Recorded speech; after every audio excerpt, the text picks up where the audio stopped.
Terima kasih Frater Christopher sudah mengantar kita masuk dalam kelas terbuka teologi STF Driarkara. Tadi saya sudah diperkenalkan, jadi saya tidak perlu memperkenalkan diri lagi. Terima kasih untuk semua saja yang sudah hadir di dalam ruangan ini. Sebelum kita masuk ke dalam pembicaraan kita yang pokok, saya mengundang hadirin semua untuk hening sejenak. Kita satukan hati menurut keyakinan, agama, dan kepercayaan kita masing-masing. Kita berdoa supaya acara ini sungguh bisa berjalan dengan lancar dan berbuah untuk kehidupan kita. Dan syukur-syukur bisa juga menyumbang untuk masyarakat kita. Kita hening sejenak.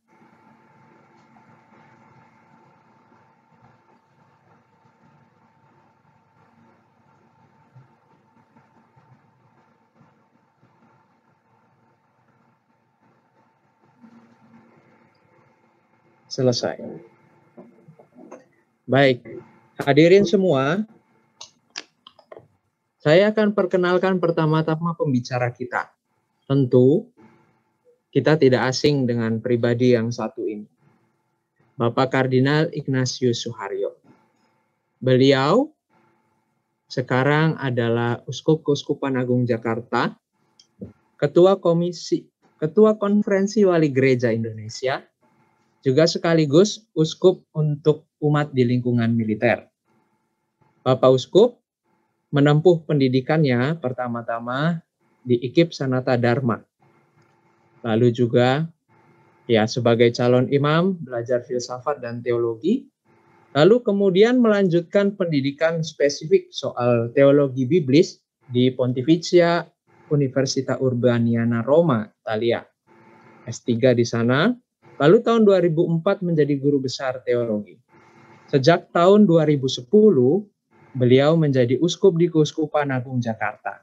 Sebelumnya, beliau adalah Uskup Keuskupan Agung Semarang. Saya ingat waktu saya masuk SMA tahun 2010, persis waktu itu Bapak Uskup diresmikan sebagai Uskup Keuskupan Agung Jakarta. Begini, selain kesibukannya sebagai gembala umat, Bapak Uskup kita ini juga seorang yang banyak menulis, banyak mengajar, dan sumbangsih pemikirannya bisa kita lihat lewat buku-buku dan terjemahan-terjemahan yang beliau upayakan sejak lama sekali. Nah, Bapak Kardinal, selamat datang di tengah kita. Terima kasih atas kesediaan Bapak Kardinal sudah hadir dan mau berbagi bersama kami semua di tempat ini. Kami bersyukur karena Bapak Kardinal dalam keadaan sehat. Terima kasih untuk kehadirannya. Marilah sekarang kita sambut Bapak Kardinal yang akan membawakan inspirasi pada hari ini dengan judul Manusia Indonesia di Era COVID-19, Memaknai Kekatolikan dan Keindonesiaan. Waktu dan tempat kami persilahkan pada Bapak Kardinal.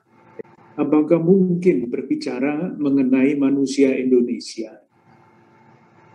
Saya mencoba untuk mencari informasi, dan yang saya temukan dalam judul Manusia Indonesia adalah pidato kebudayaan Mohtar Lubis pada tahun 1977. Sudah lama sekali, Bernard Partis belum lahir waktu itu.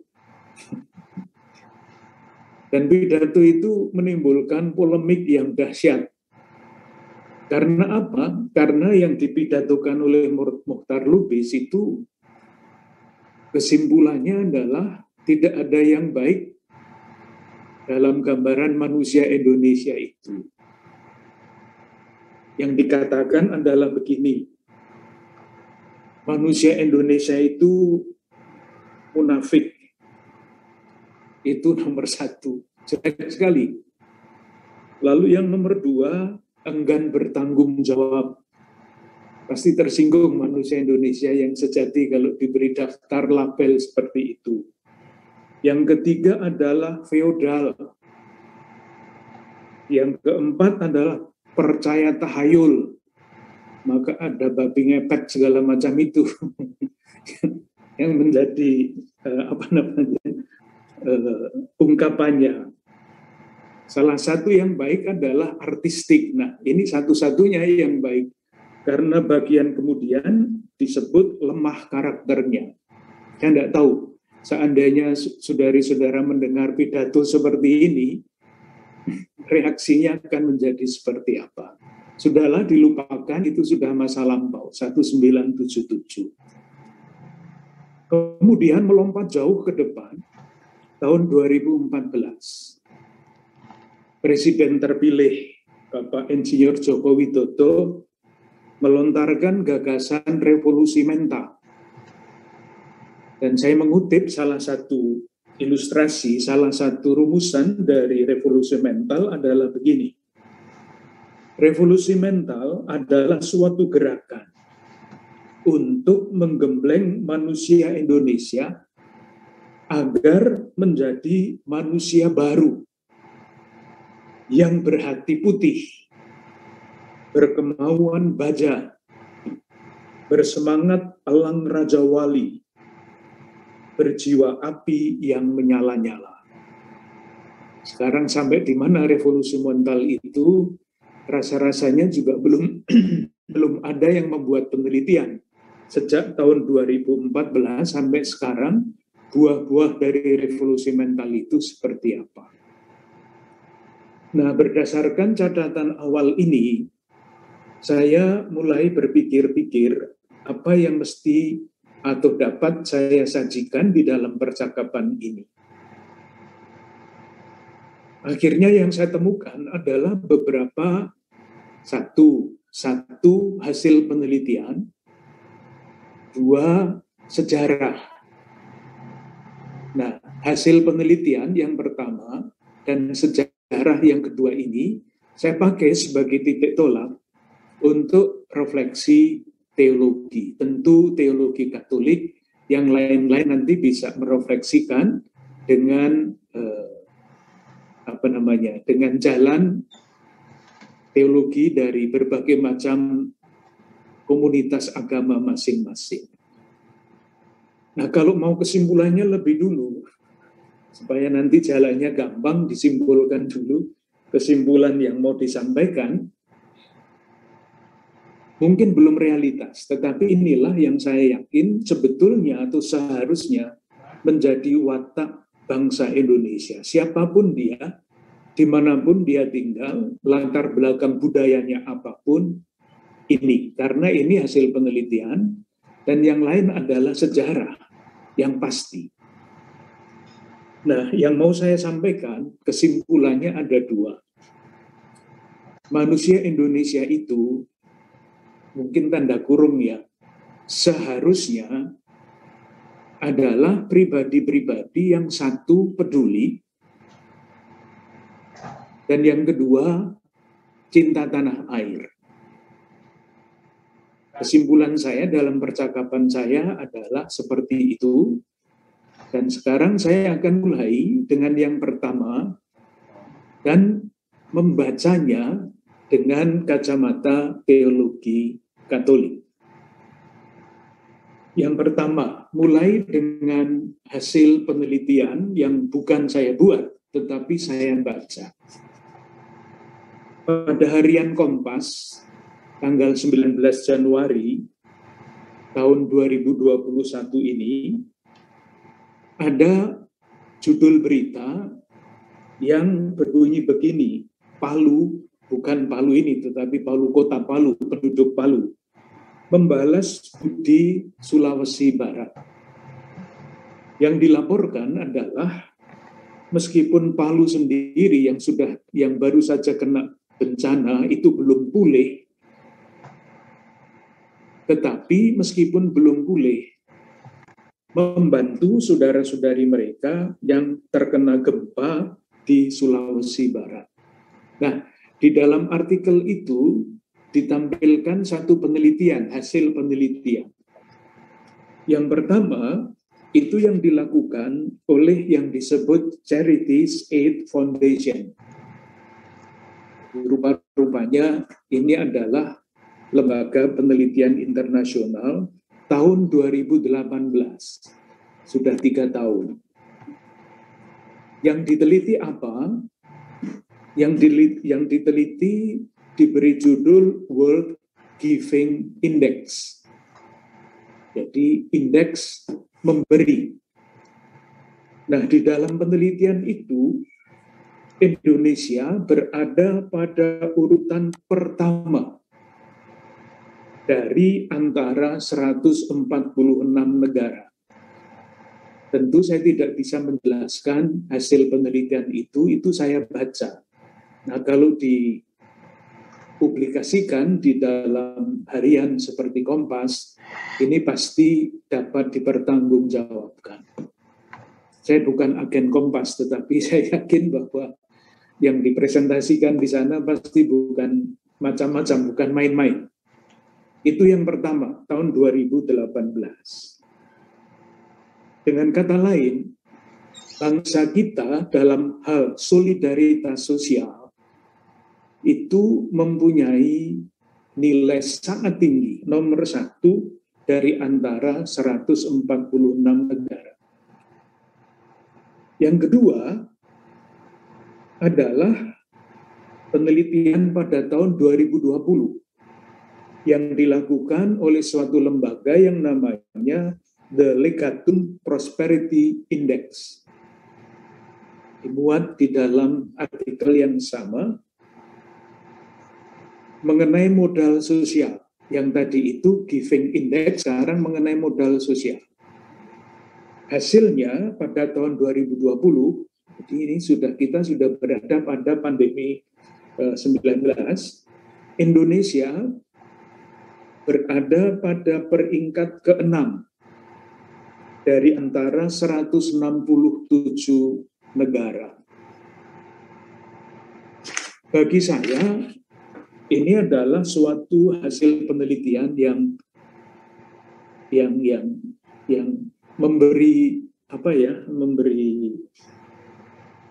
semangat besar khususnya bagi saya tentu, tetapi saya kira seharusnya juga menjadi kebanggaan bagi bangsa Indonesia. Siapapun dia, dimanapun dia tinggal, latar belakangnya apapun, tetapi Indonesia.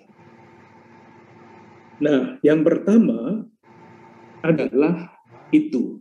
Jadi saya berdasarkan data penelitian mengambil kesimpulan bahwa mungkin dalam tanda kurung seharusnya manusia Indonesia adalah manusia yang peduli. Ini titik tolak refleksi yang pertama. Nah, sekarang saya mau mulai dengan refleksi iman. Kacamata Katolik membaca kepedulian ini. Kenapa yang namanya refleksi iman itu penting? Saya pribadi yakin bahwa untuk merawat watak peduli dan mengembangkan watak peduli tidak cukup yang namanya motivasi. Tidak cukup. Saya membedakan motivasi dan inspirasi. Karena menurut salah satu aliran filsafat teologi, manusia itu terdiri dari badan, jiwa, dan roh. Bagi saya motivasi itu berkaitan dengan jiwa. Pada tataran manusiawi, horizontal. Sementara inspirasi itu pada tataran iman, apapun itu, apapun imannya, apapun kepercayaannya. Nah, saya dalam percakapan ini tidak berbicara mengenai motivasi untuk merawat kepedulian, tetapi inspirasi untuk merawat dan mengembangkan kepedulian itu. Saya mulai dengan refleksi itu, moga-moga nanti tidak terlalu panjang. Kalau sudah terlalu panjang, tolong Bernard saya diingatkan. Masih berapa menit supaya saya bisa cepat nanti. Bagi orang-orang Kristiani, tentu inspirasi yang utama adalah Yesus. secara singkat saja, kalau kita membaca kitab suci, membaca Injil, khususnya ketika Injil pertama, ada satu refrain yang selalu diulang-ulang. Misalnya, ketika melihat anak janda di Nain yang meninggal, mati, satu-satunya anak laki-laki, dikatakan tergeraklah hati Yesus oleh belas kasihan. Ketika melihat orang banyak seperti gembala, seperti domba tanpa gembala, tergeraklah hatinya oleh belas kasihan. Ketika melihat orang banyak yang mengikuti dia, lelah, lapar, tergeraklah hatinya oleh belas kasihan. Ini refrain.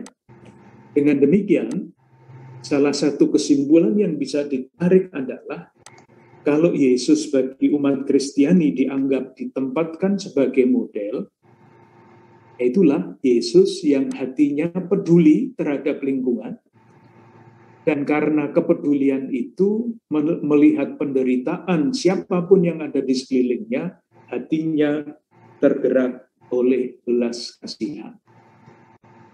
Itu langkah yang pertama. Saya kira atau moga-moga tidak terlalu berbelit-belit, masih gampang. Yang kedua, di dalam teologi Kristiani, Yesus tidak bisa dipisahkan dari yang mengutusnya. Itu juga sangat jelas di dalam Injil Lukas. Sekarang saya mulai dengan mengambil salah satu rel jalan, yaitu Injil Lukas, supaya tidak kemana-mana, supaya jalannya mudah dimengerti. Kalau kita membaca, melanjutkan Injil Lukas, Yesus itu tidak pernah sekali lagi dapat dilepaskan dari Bapa yang mengutusnya. Moga-moga tidak terlalu berbelit-belit atau sulit untuk kawan-kawan yang berasal dengan latar belakang agama yang berbeda. Kalau kita membaca Injil Lukas, kata-kata Yesus yang pertama, sebagaimana diceritakan di dalam Injil, ketika dia hilang di bait Allah, dan ibunya, orang tuanya mencari mati-matian dan bertanya, "Nak, kenapa kamu berbuat seperti itu?" Yesus menjawab, "Mengapa kamu mencari aku? Tidakkah kamu tahu bahwa aku harus berada di dalam rumah Bapakku?" Yesus yang selalu tergerak hatinya oleh belas kasihan, bicara tentang Bapa. Itu ketika Yesus berusia 12 tahun, hilang di bait Allah, dicari, dan jawabannya seperti itu. Kemudian ketika dia wafat di kayu salib, kata-kata yang diucapkan oleh Lukas menurut Lukas adalah, "Ya Bapa, ke dalam tanganmu kuserahkan nyawaku." Jadi Yesus yang hatinya tergerak oleh belas kasihan, tidak mungkin dipisahkan dari Allah Bapa. Nanti akan dicari Allah Bapa itu Allah yang seperti apa. Saya kutip teks yang lain, Lukas bab 6 ayat 36. Di dalam Injil Lukas, salah satu kata-kata yang sangat penting diucapkan oleh Yesus bagi murid-muridnya adalah, "Hendaklah kamu murah hati seperti Bapamu di surga murah hati." Kalau dibaca paralelnya di dalam Injil Matius, bunyinya berbeda. "Hendaklah kamu sempurna seperti Bapamu di surga sempurna adanya." Dengan demikian, kita bisa melihat kesempurnaan itu letaknya di mana. Ya, di tempat itu, hati yang murah, bukan hati yang harganya murah, tetapi hati yang pemurah, hati yang selalu tergerak hatinya oleh belas kasihan, atau dengan bahasa yang sudah biasa di Keuskupan Agung Jakarta adalah hati yang berbela rasa. Jadi yang kedua, Yesus menunjuk kepada Bapa. Maka kita bertanya, Bapa di dalam refleksi teologi Katolik, Kristiani itu seperti apa? Tentu harus dicari dari sekian banyak pembicaraan atau perwahyuan mengenai Bapa. Nah, dalam rangka ini saya mengikuti, jadi ini bukan pikiran saya sendiri, saya mengikuti apa yang dikatakan oleh Paus Fransiskus pada Hari Perdamaian Sedunia tanggal 1 Januari 2021. Singkat kata, Bapa yang ditunjuk oleh Yesus tadi, ya Bapa ke dalam tanganmu, atau aku harus berada di rumah Bapa. Kalau ditanya dan jawabannya harus singkat, Bapa itu seperti apa? Bapa adalah Dia yang peduli. Jawabannya harus ke situ, supaya tidak kesana kemari, tetapi konsisten. Kata kuncinya adalah peduli. Dari mana itu disimpulkan? Kesimpulannya dari kitab Kejadian, yaitu kisah penciptaan. Ada dua hal yang penting di situ. Jadi, saya membaca kisah penciptaan dalam kitab Kejadian dengan kacamata khusus, yaitu kata kunci itu, kepedulian. Itu bisa dibaca dari segala macam segi, tetapi karena nanti kita akan menyimpulkan bahwa manusia Indonesia adalah peduli, kata kunci itu harus diulang-ulang. Di mana letak kepedulian Allah? Yang pertama, sesudah manusia diciptakan, Tuhan menciptakan Taman Eden. Lalu membawa manusia masuk ke dalam Taman Eden dengan pesan ini. Usahakanlah dan rawatlah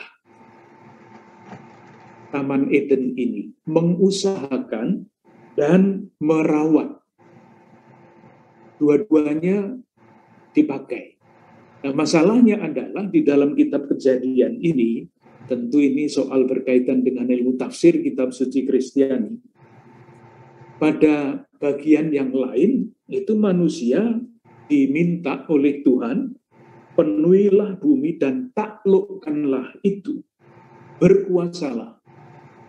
Nah, kalau ini saja yang dibaca, ya akibatnya itu tadi.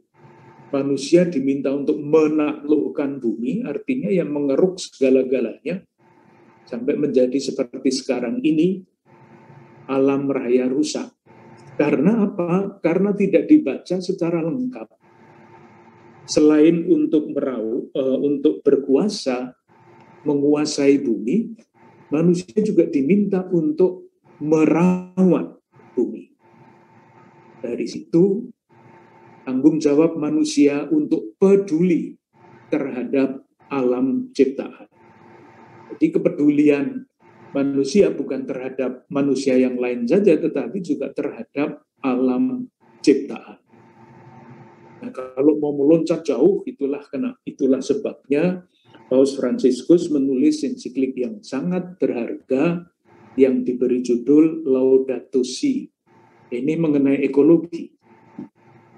Nah, yang kedua adalah peduli terhadap sesama. Dari kisah Kain dan Abel, kita semua tahu kisah itu. Kain membunuh adiknya Abel. Sesudah itu Tuhan bertanya kepada Kain, Kain, di mana adikmu Abel? Sudah dibunuh oleh dia. Apa jawaban Kain? Dia mengatakan begini, aku tidak tahu apakah aku harus menjadi penjaga adikku. Itu jawabannya Kain. Apakah aku harus peduli terhadap adikku? Yang ditampilkan dalam diri Kain adalah manusia yang tidak peduli. Nah, sesudah membunuh adiknya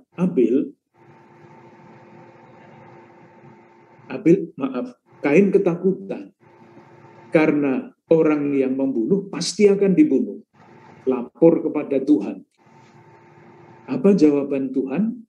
Allah Bapa itu, sekali-kali kamu tidak akan dibunuh.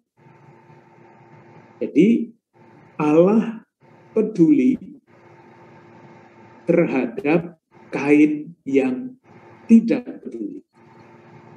Allah Bapa yang peduli. Dalam tanda kurung, mungkin baik kalau saya sampaikan singkat saja, kenapa Kain itu membunuh adiknya Habel? Jawabannya karena iri. Mengapa iri? Karena persembahan Kain tidak diterima, persembahan Habel diterima.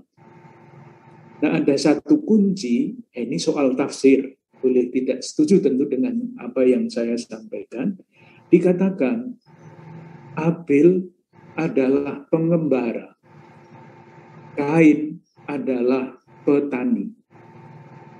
Nah, di balik kata-kata itu sebetulnya tersembunyi suatu peradaban yang berbeda. Pengembara dan petani itu wataknya berbeda. Pengembara itu selalu kemana-mana berada dalam bahaya, tidak bisa menetap, membawa gembalaannya kemana-mana. Yang dibutuhkan adalah perlindungan Tuhan. Sementara petani itu sudah tinggal di suatu tempat, bisa merencanakan masa depan sendiri, mentalitasnya berbeda. Mungkinkah? Nah, saya hati-hati, saya rumuskan di dalam pertanyaan, bentuk pertanyaan, mungkinkah ini menjelaskan mengapa Kain menjadi pribadi yang tidak peduli? Karena dia sudah masuk ke suatu tahap sejarah yang tidak lagi pengembara, tetapi petani. Dan nanti sesudah petani kan industri. Sesudah industri sekarang kita masuk di dalam zaman yang namanya pasca kebenaran. Pertanyaannya, apakah kepedulian itu masih terus dapat dirawat di dalam perkembangan peradaban manusia itu? Pertanyaan kritis.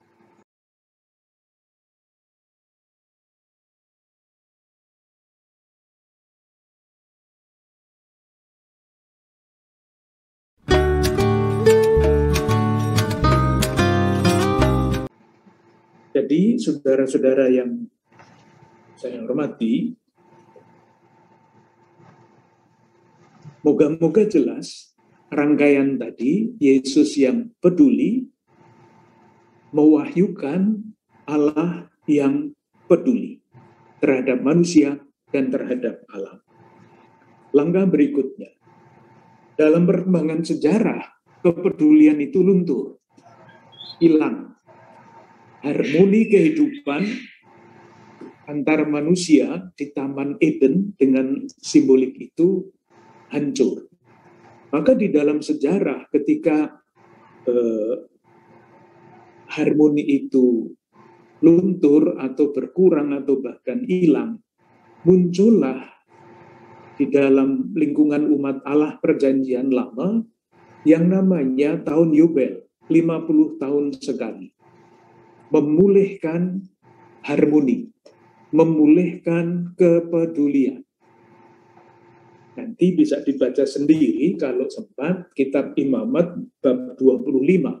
Diatur dengan sangat bagus apa yang namanya tahun Yobel itu.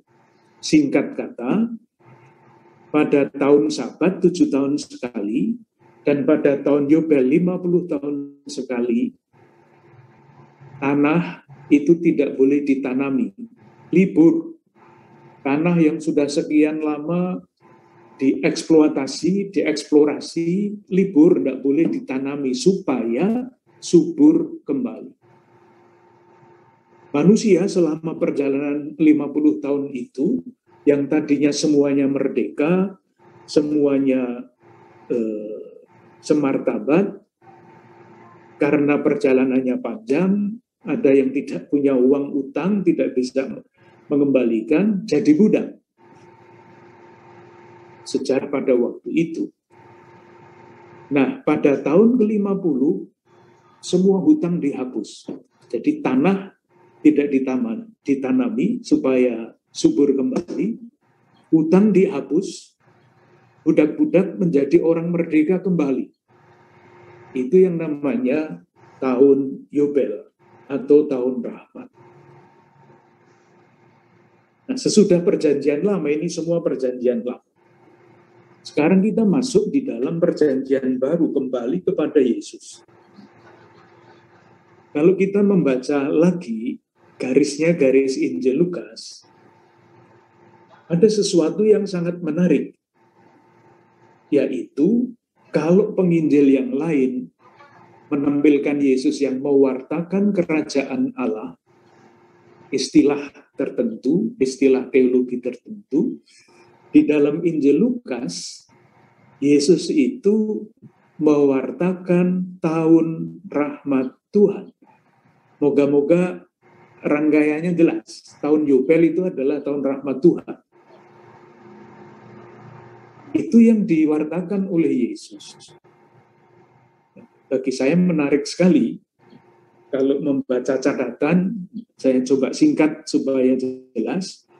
Kita bisa bertanya kenapa, pertanyaan kritis ya, dalam rangka tafsir kitab suci. Mengapa Yesus mewartakan tahun rahmat Tuhan? Jawabannya salah satu tafsir ya.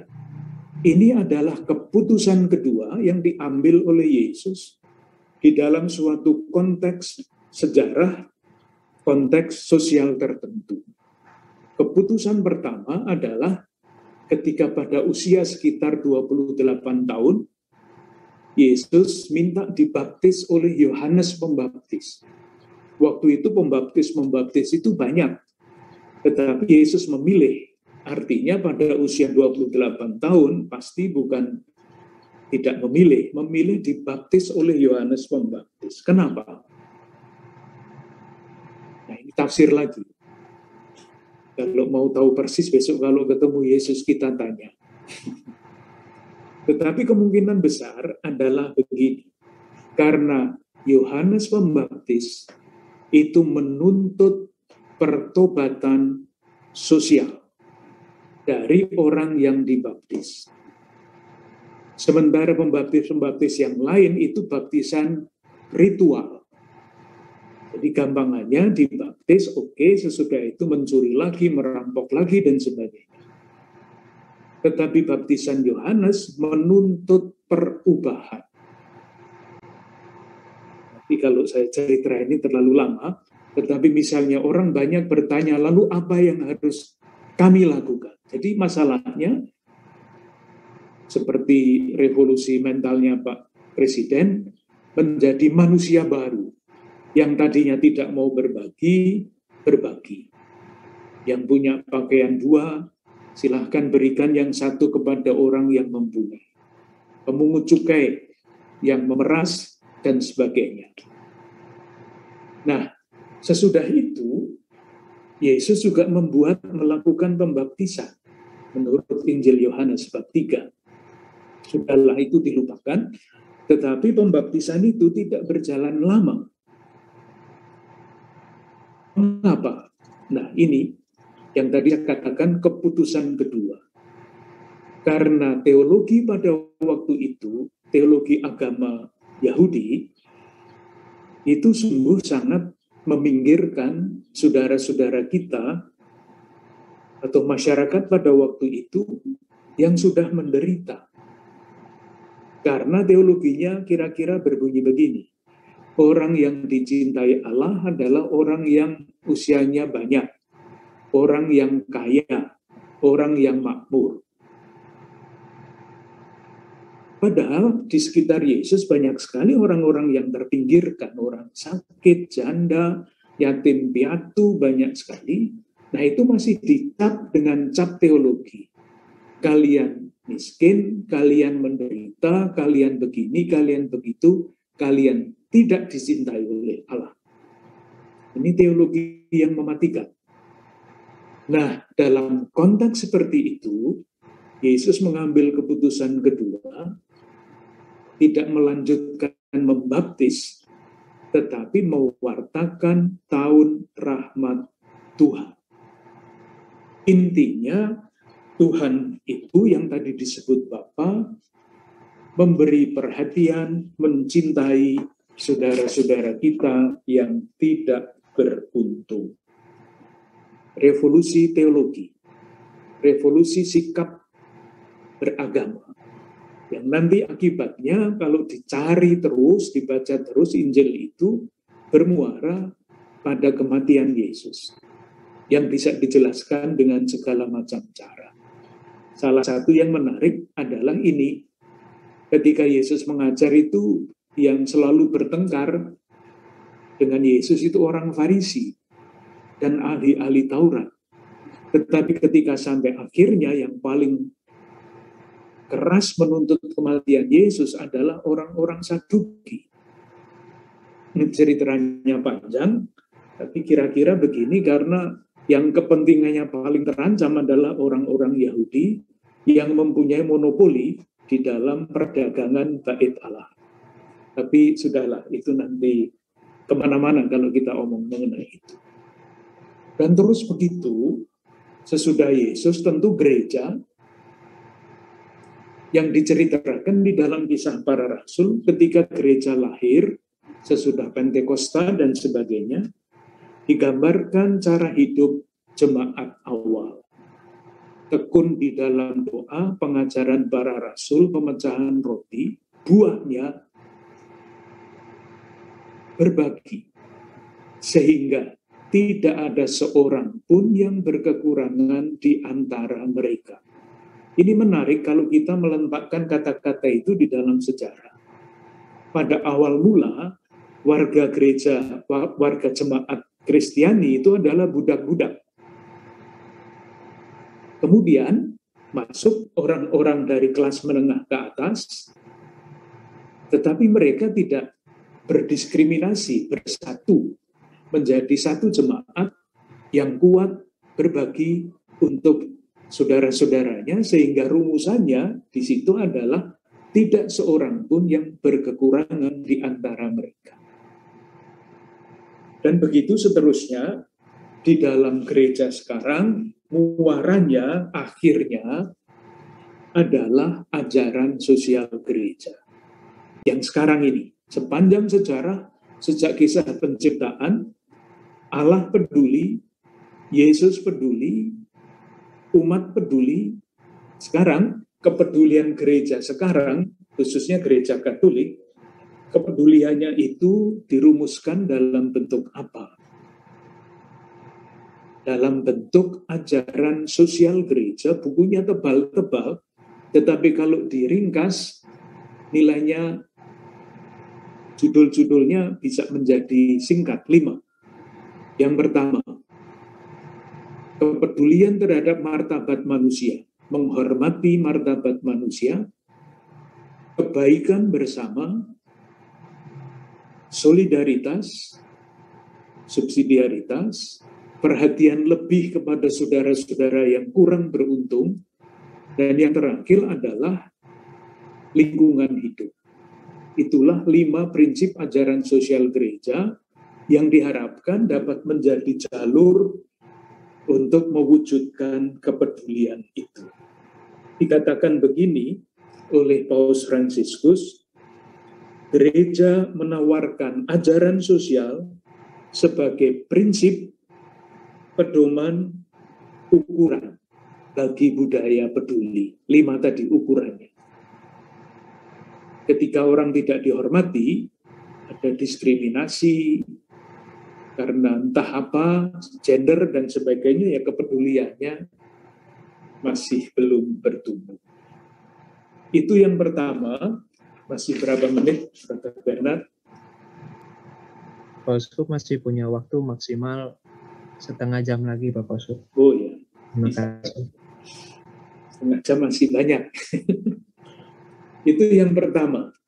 Jadi tugas kita, sekurang-kurangnya di dalam refleksi itu, kepedulian mesti diwujudkan, dicari jalur-jalurnya, nilai-nilainya di dalam 5 pokok ajaran sosial gereja itu.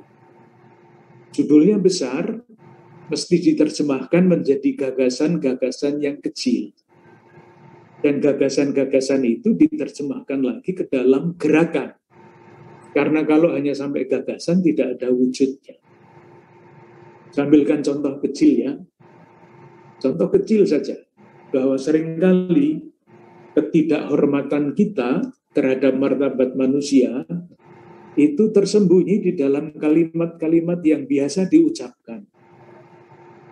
Contoh, kalau ada anak laki-laki lari-lari, jatuh, menangis. Kurang-kurangnya di lingkungan saya waktu kecil dulu, entah ibunya, entah bapaknya itu akan berkata, masa anak laki-laki menangis? Tuh.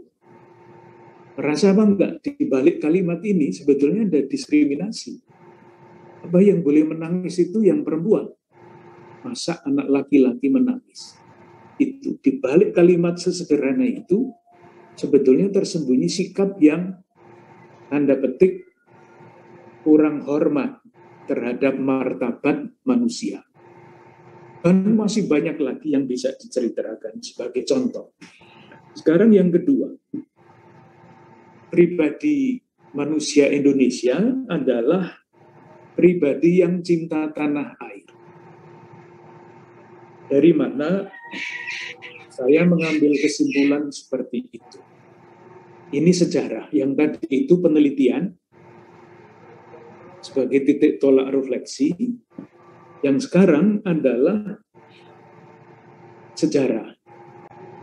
Dan sejarah yang saya ambil adalah sejarah diresmikannya Pancasila sebagai dasar negara pada tanggal 18 Agustus tahun 1945.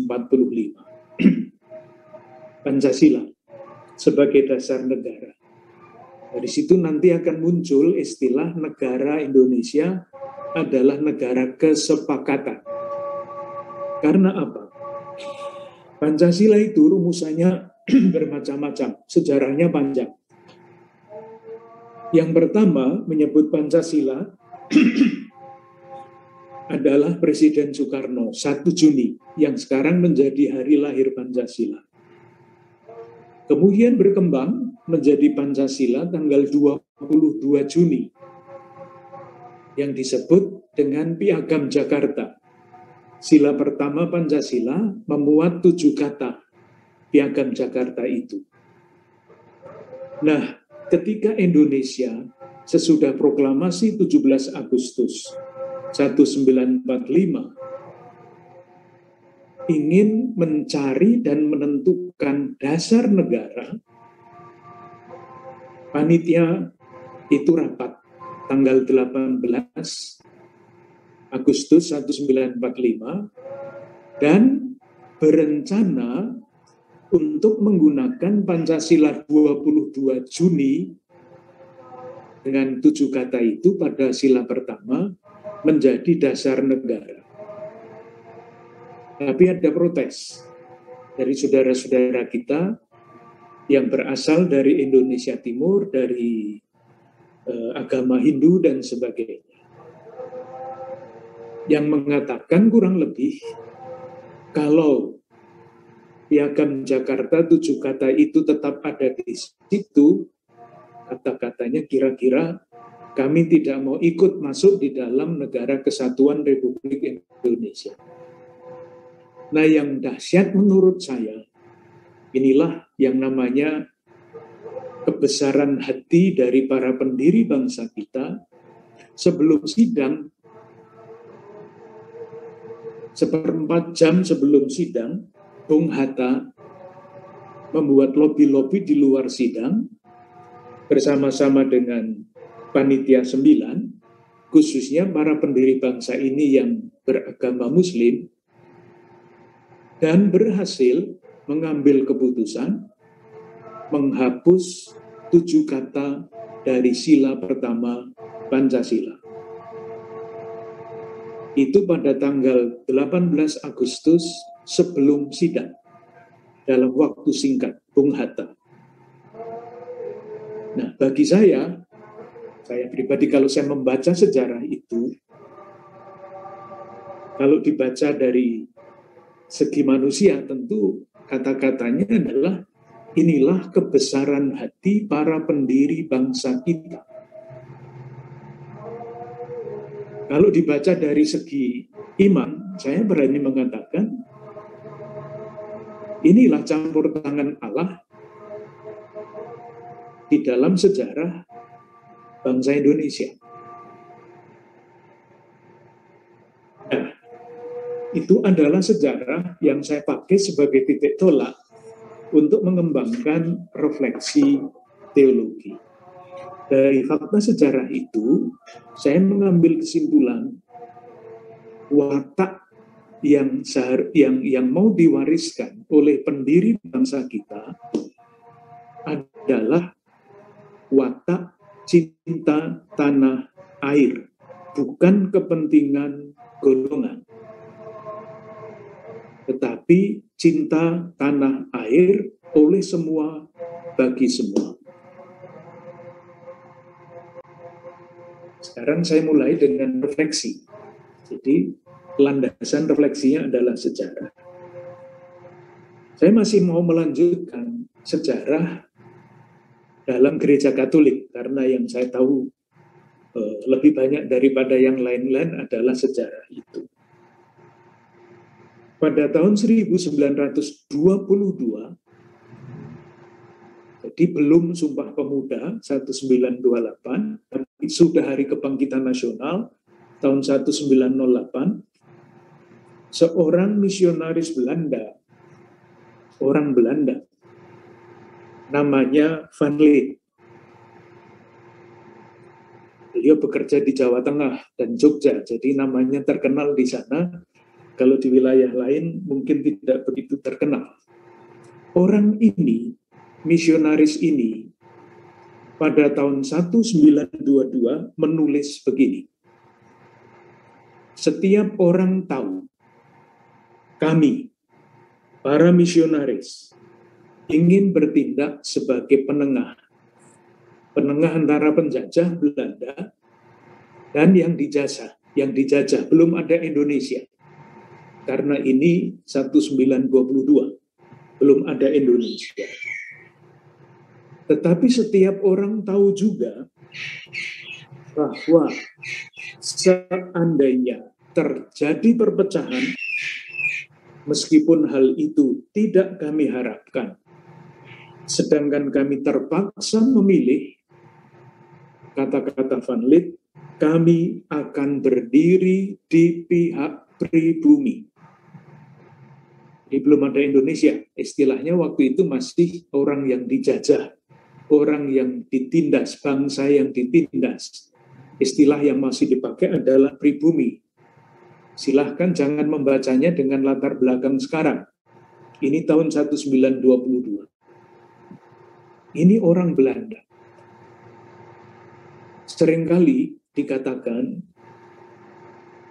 sekali lagi ya, belum ada Belanda, belum ada Indonesia. Van Lith itu disebut orang Belanda yang berhati Jawa. Berbeda dengan orang Jawa yang berhati Belanda. Untuk menunjukkan siapa Van Lith itu, kata-kata yang dipakai seringkali seperti itu. Sekali lagi, mohon maaf kalau menggunakan kata yang kelihatannya sangat sangat tidak Indonesia itu, karena memang belum ada Indonesia.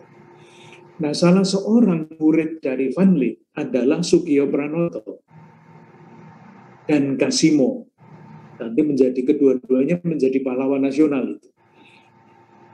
Soegija Pranoto adalah uskup orang asli di sini yang pertama. Pernah dibuat filmnya pada tahun 2012. Dan ada salah satu acara di televisi swasta nasional. Acaranya masih terus berlanjut sampai sekarang, yang judulnya Melawan Lupa. Nah, di dalam acara itu melawan lupa pernah ditampilkan Soegija Pranoto. Dua hal yang ditampilkan di antara yang lain-lain. Satu, Soegija Pranoto sedang menulis. Apa yang dia tulis?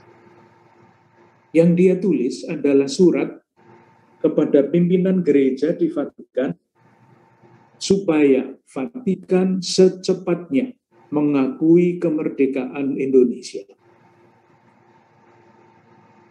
Itulah sebabnya sudah tahun 1947 pada bulan Juli, perwakilan Vatikan yang sekarang menjadi kedutaan besar Vatikan untuk Indonesia itu sudah ada di sini. Dan kita semua tahu, Vatikan termasuk salah satu negara kecil sekali yang pertama yang mengakui kemerdekaan Indonesia. Waktu itu Vatikan masih sangat besar pengaruhnya untuk Amerika, untuk Eropa. Jadi apa yang dikatakan oleh Vatikan tentang Indonesia ya diterima. Itu yang pertama. Soegija Pranoto menulis surat minta supaya secepatnya kemerdekaan Indonesia diakui oleh Vatikan. Yang kedua, ditunjukkan Soegija Pranoto naik delman dan turun di depan gereja di Jogja, Gereja Bintaran. Peristiwa apa yang ada di balik gambar itu? Peristiwa sejarah. Kita semua tahu pada tahun 1946 bulan Januari, ibu kota Republik Indonesia pindah dari Jakarta ke Jogja supaya aman. Nah, Soegija Pranoto ini memindahkan keuskupannya dari Semarang ke Jogja. Supaya apa? Supaya pimpinannya gereja pada waktu itu, Soegija Pranoto, dekat dengan perjuangan bangsa Indonesia. Saya tidak bisa mengatakan lain kecuali Soegija Pranoto mewariskan kepada kita, umat Katolik di Indonesia, sudah sejak gurunya yang namanya Van Lith, cinta tanah air. Belum lagi kalau kita menelusuri sejarah ke belakang yang namanya Sumpah Pemuda tahun 1928. Di Gereja Katedral Jakarta ini sekarang ada yang namanya Plaza Sumpah Pemuda. Karena apa? Sumpah Pemuda itu sidangnya 3 kali, Sabtu sore, Minggu pagi, dan Minggu sore. Sidang Sabtu sore yang kemudian akan bermuara pada Sumpah Pemuda Satu Nusa, Satu Bangsa, Satu Bahasa, itu diadakan di Aula Pemuda Katolik Jakarta. Pandelnya masih ada di Museum Katedral sekarang. Pandel dari tahun 1928 itu. Dan untuk mengajak umat Katolik khususnya mengingat peristiwa itu, Pesparani, Pesta Paduan Suara Katolik Gerejani, yang pertama dulu diadakan persis tanggal 27 Oktober. Itu persis sidang pertama Sumpah Pemuda, dan sekarang kalau nanti ada Pesparani yang kedua, mulainya juga pada tanggal 27 Oktober, mengingatkan kita akan sidang pertama Sumpah Pemuda itu. Itu sejarah. Nah, sekarang refleksi imannya seperti apa? Landasannya adalah Paskah. Kalau kita merayakan Paskah, di lilin Paskah itu selalu ada tahun ketika Paskah itu dirayakan. Tahun ini pasti angkanya tahun 2021. Artinya apa? Artinya Paskah yang dulu dirayakan mesti mempunyai makna pada zaman sekarang ini, tahun 2021 ini, dan nanti 2022 dan seterusnya. Apa yang penting di situ? Yang penting adalah pengalaman sejarah ketika fakta sejarah itu membuat orang merenung dan sampai kepada inspirasi iman. Kalau orang-orang Yahudi sekarang merayakan Paskah, salah satu acara adalah seorang anak di dalam keluarga itu bertanya kepada orang tuanya, mengapa kita merayakan pesta seperti ini, kira-kira seperti itu. Lalu orang tuanya menjawab, bercerita bagaimana nenek moyang mereka dulu dibebaskan dari tanah perbudakan, berjalan masuk ke tanah terjanji. Jadi kisah itu dirawat, namanya merawat ingatan, supaya generasi-generasi selanjutnya tidak kehilangan ingatan akan peristiwa yang menentukan di dalam sejarah mereka. Nah, di dalam gereja Katolik, merawat ingatan itu dirumuskan di dalam yang namanya doa privasi untuk tanah air. Jadi di dalam misa itu ada bagian yang terpenting, doa syukur agung. Salah satu bagian dari doa syukur agung adalah privasi, pengantar. Sejauh saya tahu,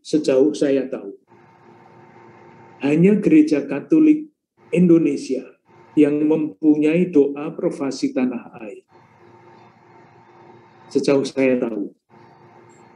Dimanapun saya, belum banyak sih, berkeliling kemanapun, tidak pernah saya melihat yang namanya doa privasi tanah air. Dan apa yang didoakan di situ? Ingatan sejarah. Saya bacakan ya, supaya saya sendiri melihat betapa indahnya doa itu, sehingga di dalam tata perayaan Ekaristi yang terbaru nanti, kemarin-kemarin itu doa ini mau dihilangkan. Saya katakan jangan dihilangkan. Ini khas gereja Indonesia. Doanya saya bacakan begini. Sepanjang sejarah, Engkau mencurahkan kasih sayang yang besar kepada bangsa kami. Berkat jasa begitu banyak pahlawan, Engkau menumbuhkan kesadaran kami sebagai bangsa. Kami bersyukur kepadamu atas bahasa yang mempersatukan dan atas Pancasila, dasar kemerdekaan kami.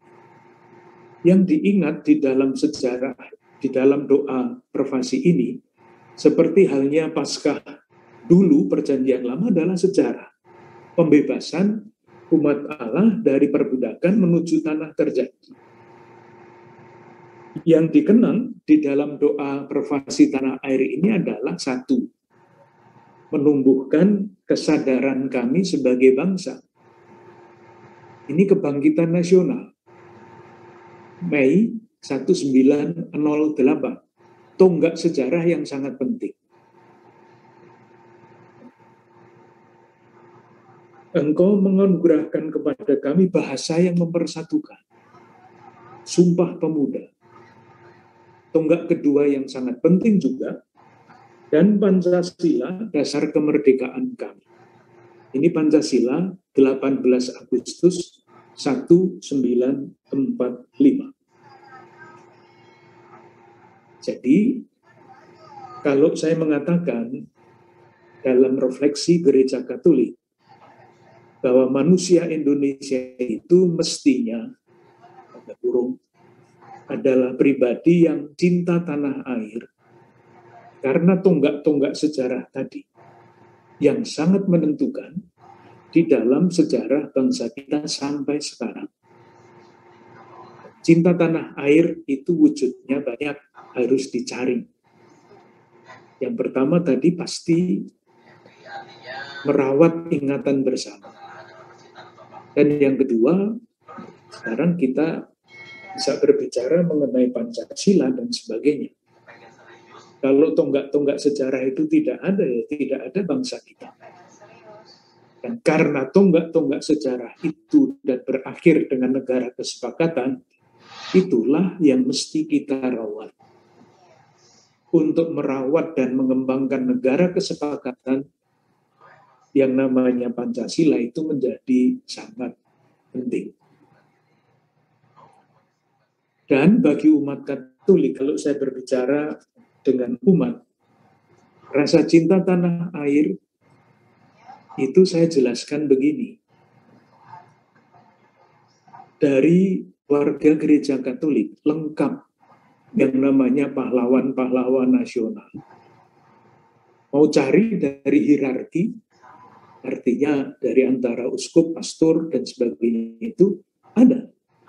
Sugio Pranoto adalah pahlawan nasional dari latar belakang hierarki. Apakah ada kaum awam pahlawan nasional? Ada. Namanya Pak Ignatius Kasimo, pahlawan nasional.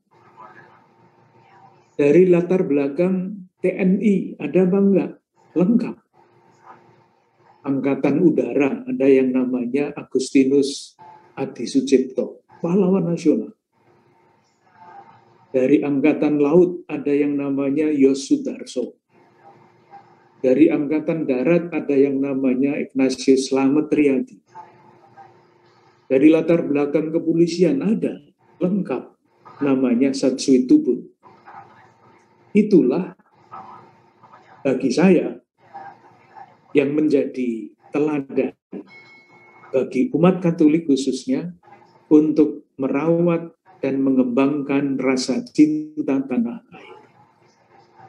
Dan itulah kalau boleh mendahului yang akan menjadi kata kunci yang sangat penting di dalam perjalanan Keuskupan Agung Jakarta 5 tahun ke depan. Kata peduli, kata cinta tanah air masuk di dalam arah dasar Keuskupan Agung Jakarta yang sekarang sudah dirumuskan, akan dikembangkan dan berlaku dari tahun 2022 sampai 2026. Dua kata kunci, peduli, cinta tanah air. Harapannya, cita-cita manusia Indonesia yang peduli dan cinta tanah air itu bukan sebagai konsep yang kosong, tetapi sungguh-sungguh menjadi realitas, khususnya realitas kecil yang semakin besar harapannya di dalam Gereja Katolik di Keuskupan Agung Jakarta. Moga-moga nanti syukur-syukur kalau gagasan ini diterima di tempat-tempat lain. Terima kasih, Brother. Untuk sementara cukup